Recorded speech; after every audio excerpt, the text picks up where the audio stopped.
नमस्कार, KCN news में आपका स्वागत है। आज हम लक्ष्मीनगर विधानसभा से कांग्रेस पार्टी के ब्लॉक अध्यक्ष व अधिवक्ता अभिषेक शर्मा जी से क्षेत्रीय मुद्दों पर सीधी बात करेंगे। अभिषेक शर्मा जी, बहुत बहुत स्वागत है हमारे चैनल में सर आपका। सबसे पहले हमारे दर्शकों को बताएं सर, आपकी बात कर लेते हैं सर। राहुल जी का बर्थडे भी आप गए, बधाई देने गए सर उनके पास?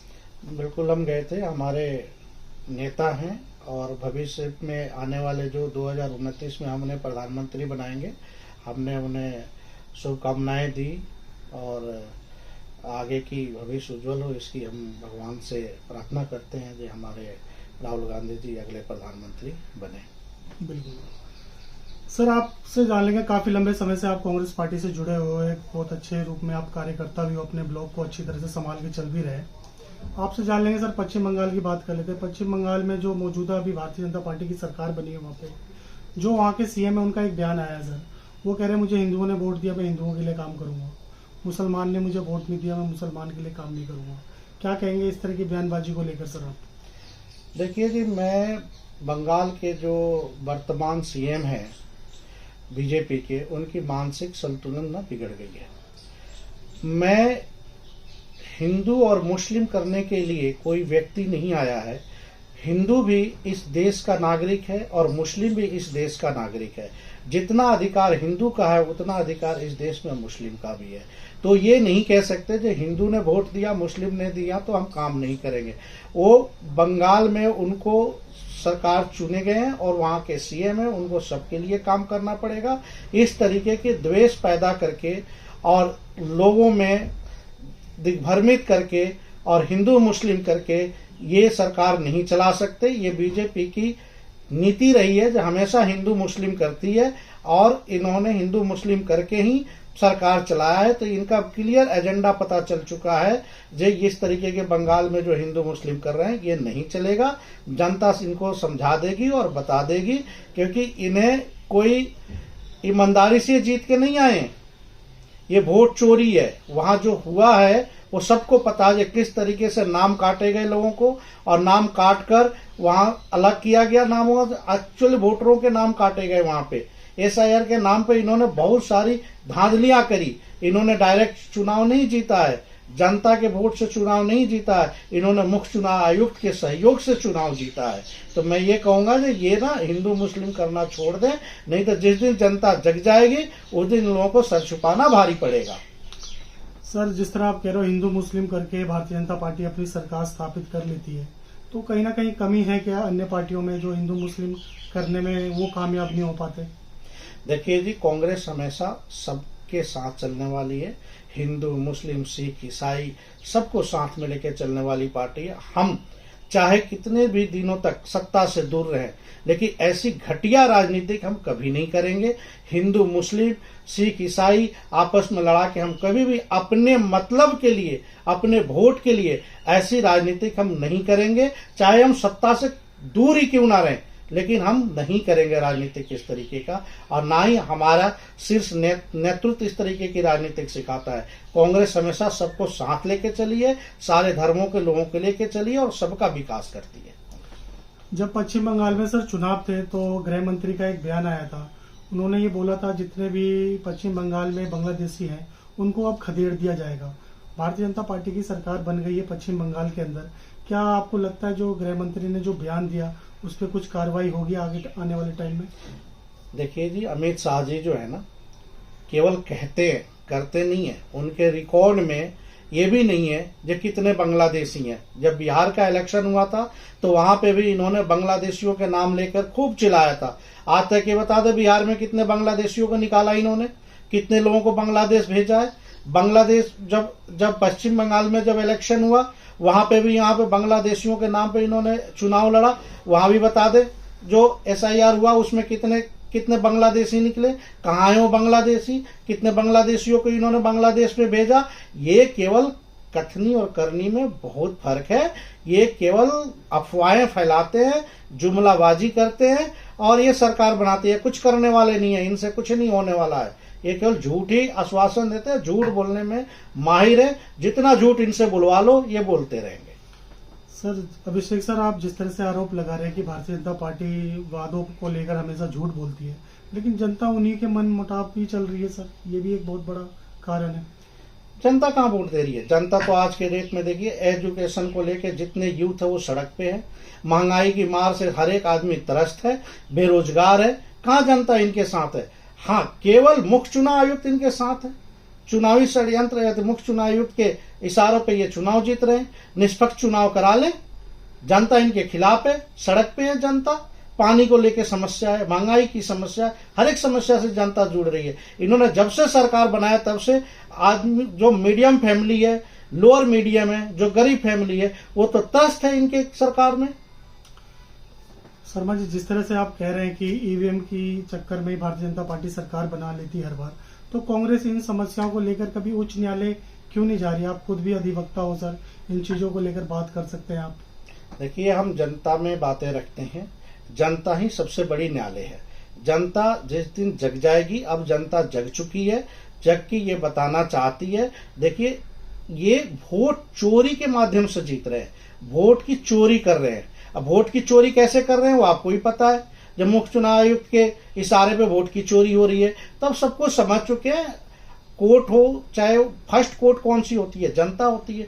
जनता जवाब देने को तैयार बैठी है। इस बार जनता ऐसी जवाब देगी जो ये याद रखेंगे। बिल्कुल जनता सड़क पर उतर चुकी है, इनके खिलाफ जनता खड़ी है। वहीं सर, दिल्ली की ओर रुख कर लेते हैं। दिल्ली में मैंने देखा है काफी सारे लोगों के आशियाने को तोड़ दिया गया है सर।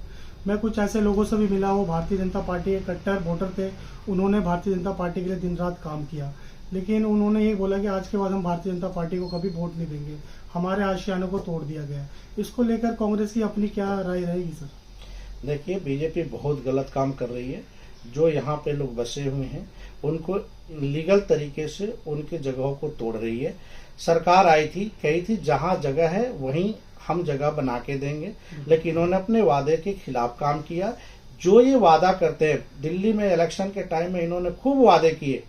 रेखा सरकार बनी है, अब तो 4 इंजन की सरकार है ये, इसमें तो डेवलप होनी चाहिए, डेवलपमेंट की गवर्नमेंट होनी चाहिए, मगर इन्होंने केवल गरीबों की आशियाना छीनने का काम कर रही है, इन्हें मकान तोड़ने का काम कर रही है, और जो अडानी अमानी जो हैं उनको फायदा पहुंचाने का काम कर रही है। ये गरीबों की, मीडियम की, लोअर मीडियम की सरकार नहीं है, ये 2 आदमी की सरकार है, अडानी और अंबानी की सरकार है। उनके हित के लिए जो करना पड़ेगा इन्हें वो करेंगे। लोगों की, गरीब की आगे की रोटी छीन रहे हैं, उनकी आशियाना छीन रहे हैं, उनको सड़क पे ला के खड़े करेंगे। इनकी ये नीति है, और ये हमेशा पूंजीपतियों की गवर्नमेंट रही है और पूंजीपतियों का सहयोग किया है। किसी गरीब का ये सहयोग नहीं कर सकते, ये झूठे लोग हैं।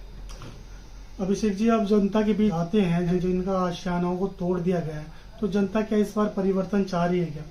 बिल्कुल परिवर्तन चाह रही है। इस बार तो बीजेपी की केंद्र में सरकार नहीं रहेगी 29 में, ये सरकार चली जाएगी। अब जनता बिल्कुल परिवर्तन की तरफ मुड़ गई है, और कई स्टेटों में जो इलेक्शन आने वाले हैं उसमें भी बीजेपी को पता चल जाएगा जो क्या हालात होने वाले हैं। अब जो है जनता जग गई है और इनके खिलाफ है, और इनके एंगेस्ट में लोग सड़क पे खड़े हैं। सर, दिल्ली में देख रहा हूँ मैं, काफी ज्यादा प्रदूषण का लेवल बहुत ज्यादा बढ़ता चला जा रहा है, इसको लेकर क्या कहना चाहेंगे आप? सरकार फेल है। सरकार तो कोई काम ही नहीं करना चाहती है। पॉल्यूशन की हो जाए या कोई, इनको अपने से मतलब है, अपना इनका काम चल रहा है, कोई दिक्कत नहीं है। जनता मर रही है, उससे कोई मतलब नहीं है। पॉल्यूशन का लेवल बढ़ता जा रहा है, उसमें इनको कोई सोचना नहीं है। ये गवर्नमेंट बिल्कुल विफल गवर्नमेंट है। ये किसी भी मुद्दे पे ये कामयाब नहीं हो रही है और ना कायम हो रहे हैं। और इनका जितने भी वादे हैं वो सारा वादा इनका खत्म हो चुका है। अब तो ये वादा खिलाफी वाले काम कर रहे हैं। ये तो वो काम कर रहे हैं जो इन्होंने कहा था उसके सीधा उल्टा काम कर रहे हैं। तो ये आप समझ लीजिए कि इस सरकार से आप किसी भी तरीके की उम्मीद नहीं कर सकते। यहाँ की जनता कोई उम्मीद नहीं कर सकती, सबने उम्मीद छोड़ रखा है। बस जैसे तैसे इनका दिन गिन रही है, और जिस दिन पूरा हो जाएगा उस दिन इनको सर छुपाने की जगह नहीं मिलेगी। और जिस तरीके से काम कर रहे हैं ये जनता के बीच में जाने लायक नहीं है। आज भी इनके लोग जो विधायक हैं वो नहीं जा पा रहे हैं अपने क्षेत्र में, इनकी हरकतों से और इनकी काम करने के तरीके से। ये सारी समस्या जिस तरह से बनी हुई है सर, अगर हम चुनाव की बात कर लेते हैं, अक्टूबर के आसपास 2027 में चुनाव होंगे दिल्ली के अंदर, तो इसका फैक्ट पड़ेगा क्या एमसीडी चुनाव के अंदर? बिल्कुल पड़ेगा जी। आम आदमी पार्टी और बीजेपी क्या करी, लोगों को ठगा, लोगों के ठगने के सिवा और कुछ नहीं किया। केवल झूठे प्रोपेगेंडा बनाए, फैलाए और फैलाने के बाद जनता को दिग्भ्रमित करी और उनसे इन्होंने वोट लिया। अब जनता समझ चुकी है ना आम आदमी पार्टी कोई काम करने वाली है ना बीजेपी काम करने वाली है। और आम आदमी पार्टी और बीजेपी के बहुत सारे ऐसे कार्यकर्ता हैं जो कांग्रेस में ज्वाइन हो रहे हैं और कांग्रेस के झंडा थाम रहे हैं और कह रहे हैं कि हम तो कांग्रेस के साथ हैं, हम तो भटक चुके थे। तो इसलिए जो है इस बार बहुत बड़ा परिवर्तन 2027 में होने वाला है एमसीडी के चुनाव में। सर, जिस तरह से आप कह रहे हो कि 2027 में परिवर्तन होना आवश्यक है, लेकिन आपसे जान लेंगे सर, कांग्रेस की बात कर लेते हैं। कांग्रेस का जो संगठन है वो कितना मजबूत है सर? मान लीजिए एमसीडी में कांग्रेस कार्यकर्ताएं जितने भी उम्मीदवार उतारती है, प्रत्याशी उतारती है, क्या वाकई में उनको वोट मिल पाएगा इस बार 2027 के चुनाव में? क्योंकि उनका कांग्रेस का अपना जो वोट बैंक है वो आज भी आम आदमी पार्टी में कन्वर्ट है सर। और जनता आपको लगती नहीं कि पूरी तरह से कंफ्यूज है कि हम वोट किसे दें? एक को देते हैं तो मकान टूट जाता है, दूसरे को देते हैं तो कभी भी दिल्ली छोड़ देता है, तीसरे पे किस तरह भरोसा करेगी जनता? पहले भी कांग्रेस ने शासन करी है दिल्ली में और शीला दीक्षित के टाइम में बेहतरीन काम हुए हैं और गरीबों की आशियाना को बनाया गया है। गरीबों की आशियाना को बना के उनके हवाले किया गया, दिया गया, किसी तरीके की कोई परेशानी नहीं थी। एक केजरीवाल साहब आए और इन्होंने झूठ बोला, लोगों को मिसगाइड किया और फिर यहाँ पे सरकार बनाए और वहां से जो है ना समस्या खड़ी हो गई। तो मैं आपको ये बताना चाहता हूँ आपके चैनल के माध्यम से, जे अब जनता समझ चुकी है और आपने अभी उपचुनाव में देखा है तो संगम बिहार में हमारा एक निगम पार्षद जो है कांग्रेस का जीता हुआ है। दूसरी बात है हमारा वोट परसेंटेज भी काफी बढ़ा हुआ है और आम आदमी पार्टी के जितने भी कार्यकर्ता थे वो कांग्रेस की तरफ शिफ्ट हो चुके हैं, कांग्रेस की तरफ आ चुके हैं, कांग्रेस पर सभी भरोसा जता रहे हैं। आज के डेट में बीजेपी और आम आदमी पार्टी ने जो काम किया उस काम को सारी दुनिया देख रही है और दिल्ली की जनता देख रही है जो उन्होंने बहुत गलत तरीके से ठगा लोगों को। तो अब इस बार जनता ठगने के महसूस नहीं करी है, इस बार जनता नहीं ठगी जाएगी इनके हवाले। इस बार कांग्रेस के साथ है जनता और कांग्रेस के सपोर्ट के लिए खड़ी बैठी है। तो अभिषेक सर, आपसे जान लेंगे 11वीं शताब्दी में राजा भोज द्वारा जो शिव मंदिर का निर्माण किया गया था सर, उसमें हिंदू जो थे वो सोमवार को पूजा किया करते थे और मुस्लिम भाई वहाँ शुक्रवार को नमाज अदा किया करते थे। पूरा का पूरा पक्ष अब सनातनी के पक्ष में आया है, इसको लेकर आप क्या कहना चाहिए? कांग्रेस की अपनी क्या राय है सर इसको लेकर? देखिए, मैं आपको बता दूं 11वीं शताब्दी की जो व्यवस्था थी वो कितनी अच्छी व्यवस्था थी, इससे बीजेपी को सीखनी चाहिए। जो सोमवार को शिव जी की पूजा करते थे और शुक्रवार को वो वहां पे मंदिर में अपनी नमाज अदा करते थे या जो भी इबादत करते थे वो करते थे। किसी भी समुदाय को किसी भी तरीके का कोई झगड़ा विवाद कुछ नहीं था। आज समय की मांग के अनुसार जब मुस्लिम पक्षों की अपनी एक जगह मिल गई, हिंदू पक्षों के पास अपना जगह आ गया, तो हाई कोर्ट ने एक निर्णय दिया जे उस पे जो है सोमवार को जो है पूजा करी जाएगी और बाकी पक्ष जो है उनको अपने पास जगह है तो उसके हिसाब से जो अपना नमाज अदा करेंगे। उस समय ऐसी व्यवस्था नहीं थी, इस तरीके की नहीं थी, तो दोनों समुदाय को खुश करने के लिए उस समय की ये व्यवस्था बनाई गई थी। तो इससे जो है हमारे बीजेपी के नेताओं को सीखनी चाहिए। जो हमारे यहाँ जो राजा थे, हमारे यहाँ जो लोग थे, जो हिंदू लोग थे, किस तरीके के स्वभाव के साथ और किस तरीके की व्यवस्था को बना के रखते थे, आपस में भाईचारा रखते थे। जब से ये सरकार आई है तब से हिंदू मुस्लिम करके भाईचारा भी खत्म कर चुकी है और इनके लड़ाई झगड़े और उल्टी सीधे बयानबाजी करने के सिवा और इनके पास कुछ नहीं है। तो ये कोर्ट का निर्णय है, किसी गवर्नमेंट का और किसी व्यक्ति विशेष का कोई निर्णय नहीं है, इसलिए इसको कोर्ट पे ही छोड़ देनी चाहिए, ना कि इस पे कोई टिक्का टिप्पणी करनी चाहिए किसी को। बिल्कुल सर। सर, आपसे एक चीज और जान लेंगे, आरएसएस जो है सर वो क्या रजिस्टर्ड संस्था है क्या? बिल्कुल नहीं, आरएसएस जो है एक अनरजिस्टर्ड संस्था, उनकी कोई रजिस्ट्रेशन नहीं है। जितनी बार भी मांगी गई आरएसएस वालों ने कभी भी उनका रजिस्ट्रेशन नंबर नहीं दिया। लेकिन मैं आपके चैनल के माध्यम से ये मांग कर रहा हूं कि आरएसएस एक रजिस्टर्ड संस्था होनी चाहिए, उनका रजिस्ट्रेशन भी होना चाहिए, प्लस उनके पास जो भी डोनेशन आता है उसका क्लियर भी होना चाहिए ये डोनेशन कहाँ से आया है। जिस तरीके से हमारे भारत में एक एनजीओ रजिस्टर्ड होता है, जिस तरीके से ट्रस्ट रजिस्टर्ड होता है, जिस तरीके से एक पॉलिटिकल पार्टी रजिस्टर्ड होती है और उन सब का ब्यौरा गवर्नमेंट के पास होता है, उसी तरीके से आरएसएस का भी ब्यौरा गवर्नमेंट के पास होना चाहिए। मैं तो एज पर डाउटफुली ये बातें कह सकता हूं जे ये फंडिंग आता कहां से है। हो सकता है जब कहीं अदर्स कंट्री से भी फंडिंग आती हो, तो इसके लिए निष्पक्ष तरीके से बातें रखनी चाहिए ताकि इसकी फंडिंग है कि पॉलिटिकल पार्टी भी है, उनकी फंडिंग आती है तो बताई जाती है कहां से फंडिंग आ रही है। एक ट्रस्ट है, फंडिंग आती है तो बताई जाती है ये फंडिंग कहां से आ रही है।